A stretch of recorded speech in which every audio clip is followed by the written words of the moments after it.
Hello, magandang oras, araw at gabi mga kadiskarte. Saan man pa kayo panig ng mundo, naway gabayan po tayo ng Panginoong may kapal sa pang-araw-araw nating pamumuhay. So ito yung project natin ngayon mga kadiskarte. Ito tong basag na cross joint ng bangka. Siguro kaya naputol to dahil hindi maganda yung alignment, o baka sobrang nipis lang nitong linagyan nilang bracket nya. Kasi pagka hindi tama yung pagkaka-align mo nito, yan, tabingi, hindi sila magkatapat na itong dalawang tumbusing na to, hindi sila magkatapat.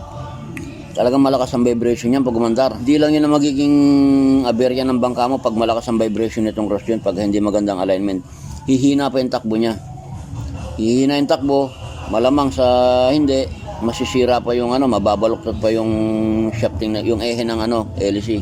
So dapat tapat na tapat. Ito, sakto to doon sa may ehe ng LC. Pero itong kabila, maluwag do sa shafting ng makina. Kaya papalitan natin siya ng mas maliit ng butas. Yan. Ito ipapalit natin. So hindi lang tayo magre-repair. Gagawa talaga tayo ng panibago. Yun ang mahirap. Gagawa tayo ng panibago. Pero sisikapin pa rin natin na maging perfect yung alignment niya. Hindi para wala siyang vibration. Halimbawa magka-vibration, dapat yung bahagyang-bahagya lang. Hindi yung talagang malakas na malakas. Ang ingay nung pasensya na kayo mga kadiskarte. Nandiyan na mga kandidato, maingay. Masyadong malakas yung sound system nila. So sana mga kadiskarte, samahan nyo ako hanggang sa matapos. Ituturo ko sa inyo kung paano yung tamang pag-align, kung paano ko nag-align ng ganito. So yan mga kadiskarte, tingnan nyo. Itong drill bit na to, perfect straight na yan. Ngayon, kukunin natin yung eskwala niya.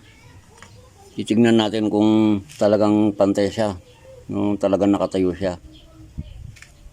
So, yan o. Oh, tapos yung kabila. Oh.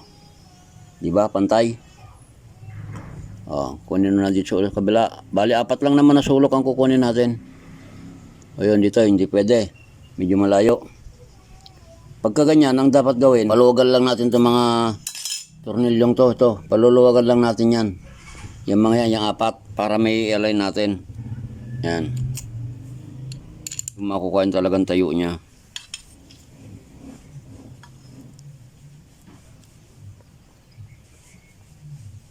Oh.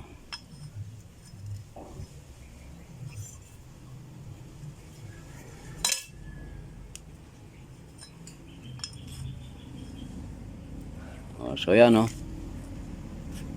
pantay na siya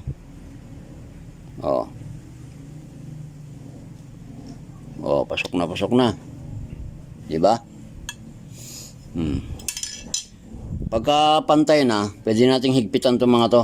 Higpitan na natin. Pag nakuha nyo na yung eskwala nya, higpitan na natin para hindi na kumilos.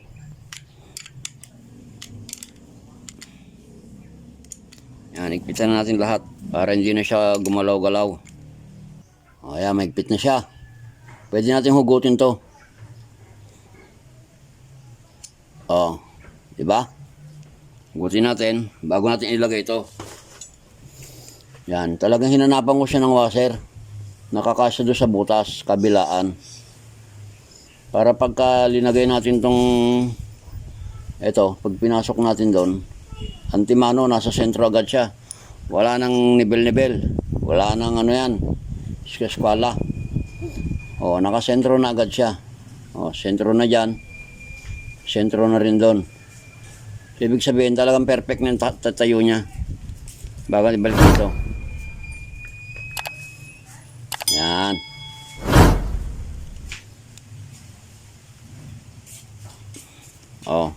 Tumagos na siya. Ibig sabihin yan na yung tayo niya. Kahit na paikot-ikutin mo yan, yun na talaga yun. Hindi na nauga yan. Fix na yan. Ang pag-welding naman, kunti-kunti lang. Tirahan nyo muna yung 4 na yan. Tirahan nyo muna yung 4 para hindi siya gumalaw. Kasi pagka unang tira pa lang, dinamihan nyo na agad dito. Wala. malamang yan tatabingi yan, pipuwersahin nyo to, tatabingi talaga yan. Pero kung uunti-untiin nyo, yan, konti dyan, sa kabila, dito, yun. Saka nyo na i-full weld pagka nakuha nyo, na ano nyo na. Pero ito, hindi na talaga gagalaw yan. Yan na yun. O, tapos pagka halimbawa doon naman sa kabila, gano'n din ang gawin nyo, gano'n sistema rin. Hanapan nyo rin ng washer yung ano.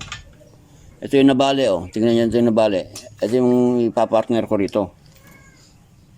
Ito yung papartner ko sa kabila. Ginawan ko na siya ng bakal para hindi na problema rito.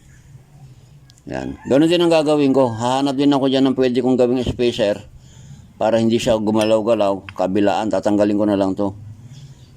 Yan, bago idikit dito. Yan, ganun. Para hindi na siya gumalaw-galaw. Ibig sabihin, pagka nagawa ko na yung sistemang yun, yung procedure na yun, talagang perfect na siya. Tapat na. Walang di ba? Pero kung sa tingin niyo mga kadiskarte, may mali ako, paki-comment na lang. Para nung sa gayon, susunod na gagawa pa ako nito, alam ko na kung ano yung babaguhin ko sa mga pagkakamali ko. Para maging perfect yung trabaho ko. Ayan. So, i-weld ko muna to. I-welding ko muna. Pag na-welding ko na yan, hugutin ko na lang to. Tapos, itutusok ko rito sa kabila. Yan. Bago ko ilalagay ito ulit. Pag nailagay ko ito at hindi na gumalaw-galaw, yun na yun. Diretso na yun. Ibig sabihin, talagang alay na sila. Magkatapat sila. Kung magkaroon man ng vibration, konting-konti lang, bahagyang vibration lang. So yan. Welding na natin mga kadiskarte.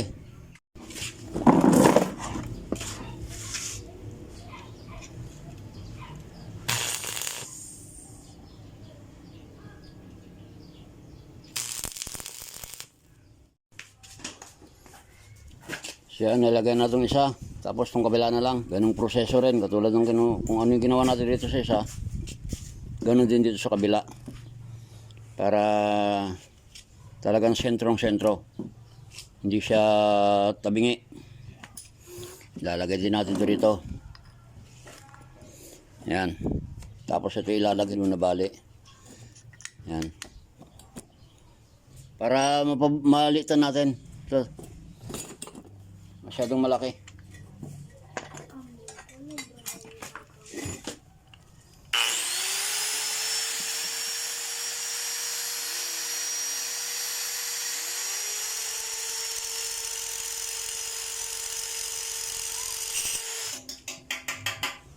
So yan, nalagyan na natin ang washer kabilaan. Lalagyan na lang natin tong guide, pinaka-guide niya na ginawa natin. Kaya ganyan yung labas niya. Hindi siya gagalaw. Tapos, tusok natin ito sa butas na yun. Ayan, ganyan. Hanggang sa tumagos sa pinaka-kabila naman para diretsyon-diretso. So yun, tumagos na siya. Hindi ko lang alam kung nakikita niyo, pero ayun na siya, tumagos na. So yan na ngayon yan, mangyayari dyan. Talagang magkatapat na sila. Yan. Mas maliit yung diameter nito kaysa rito sa kabila. Kaya hindi basta-basta. So i-welding ko na lang to, tapos lalagyan ko na lang ng thread to, bubutasan, lalagyan ng thread para maglawan siya ng lock bolt. Tapos okay na, tapos na. Pero welding muna natin to.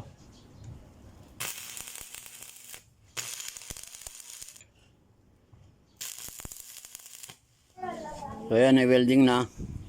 Pwede na natin tanggalin to, guide nya. Lalagyan na natin ng butas, lalagyan ng thread, ng bolt. Yun na yun. Tapos na.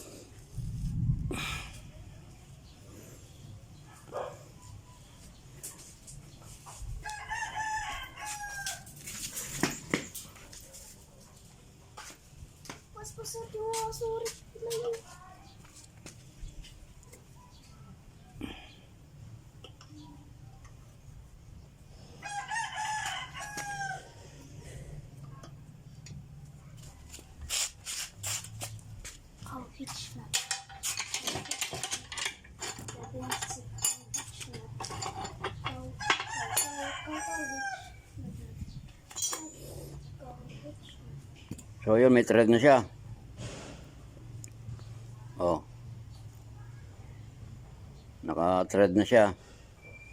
Lalagyan na natin ng bolt para may lock. Pero bago yun, lalagyan pa muna natin ng nut para mas mahaba-haba yung may thread. Bago natin lagyan ng bolt na yung pinakalock niya. Welding muna natin ng nut sa ibabaw katulad sa kabila. Yan o, may nut din siya sa ibabaw. So ayan mga kadiskarte, okay na siya. Ikakabit na lang ito bukas pagka para matesting na yung bangka. So kung nagustuhan yung video natin ngayon, please naman po, para doon sa mga hindi pa nakaka-subscribe, subscribe naman kayo sa aking channel. At pakipindot na rin yung bell notification para ma-update kayo sa mga susunod pa natin mga video. So yan o. So, hanggang dito na lang. Maraming salamat. Bye bye. God bless. At mabuhay po kayo.